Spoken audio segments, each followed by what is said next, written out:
La corrosión es un fenómeno que consiste en la degradación de un material mediante una reacción de oxidorreducción debido a la presencia de un agente oxidante en el ambiente de este. Dado que la corrosión es responsable de la pérdida de las propiedades funcionales de los metales, su deterioro progresivo supone un inminente peligro en la industria. La magnitud de este fenómeno es tal que anualmente destruye aproximadamente 150 millones de toneladas de la producción de acero en el mundo. Por lo anterior, el desarrollo de mecanismos que eviten la corrosión y prevengan fallas estructurales que pueden desembocar en graves tragedias ha sido una prioridad siempre. En Colombia y en países industrializados se invierte alrededor del 4% del PIB en contrarrestar la corrosión, y específicamente en la industria de los hidrocarburos el 33% de las fallas que ocurren son a causa de la corrosión, teniendo así que las pérdidas monetarias atribuidas a este fenómeno son de aproximadamente 26.000 millones de pesos al año. El inhibidor de corrosión desarrollado consta de una película envolvente a base de materiales orgánicos, los cuales son aceite de lino al 15% en peso, lanolina al 34% en peso y acetona al 51% en peso.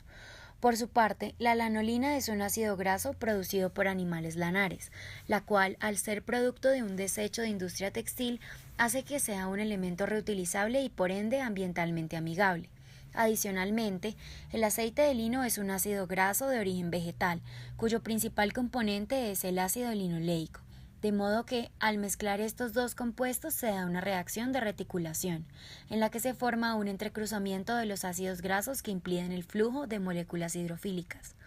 Por otra parte, se añade acetona con el fin de facilitar la aplicación de la película de anticorrosivo. No obstante, cabe aclarar que esta no es un componente que contribuye a evitar la corrosión, por lo cual posteriormente es eliminada y por medio de un proceso de secado y curado.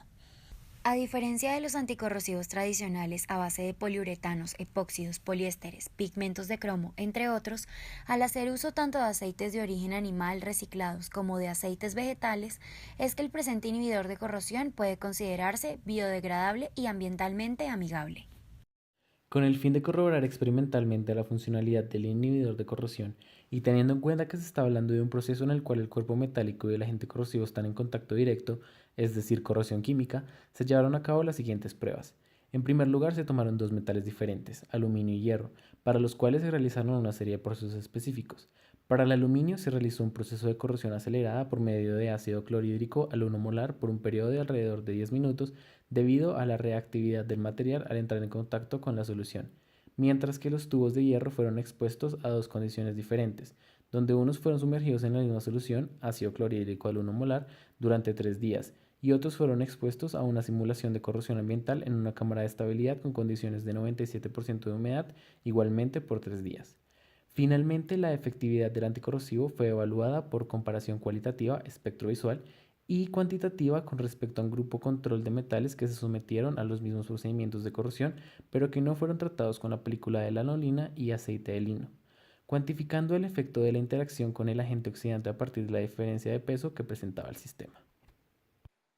El análisis gráfico del área superficial corroída determinó que la película de lanolina evitaba la formación del óxido o de la sal correspondiente en un 40% para las láminas de aluminio y en un más del 90% para los tubos de hierro. Lo anterior se corroboró con los resultados obtenidos de las diferencias de peso. Para las láminas de aluminio se obtuvo que el anticorrosivo desarrollado evitaba una pérdida de peso en el material de aproximadamente 22%, es decir, la película evitó que se diera la corrosión del aluminio a altas velocidades, ya que al impedir el contacto directo del agente oxidante, en este caso el ion cloro, con el aluminio, logra que la reacción se vea limitada por la escasez del cloro en la superficie del material. Por otra parte, en la corrosión del hierro, debido a la humedad en el ambiente y a la acción del ácido clorhídrico, se presentó también una mejora al aplicar el prototipo, ya que se dio una disminución del 1.5% de la masa perdida por la acción del oxígeno y del cloro sobre el hierro. Lo anterior se explica debido a que el funcionamiento de la película es tal que ésta disminuye la difusión de los respectivos agentes oxidantes en el material. Al impedir el flujo de iones a la superficie de los materiales tratados, logra reducir la velocidad a la que se daría normalmente la corrosión, aumentando la vida útil de los metales y reduciendo la pérdida de las propiedades de los mismos. Así, después de la realización del balance de envoltura tanto para los tubos, donde se implementó una geometría cilíndrica, como para las láminas con geometría cartesiana, y aplicando la ley de Fick de difusión, se presentó una diferencia en el valor de la difusión de los agentes oxidantes en el material cuando éste presentaba la película, permitiendo concluir que esta resulta efectiva para alargar la vida útil de los mismos al ser susceptibles a la corrosión.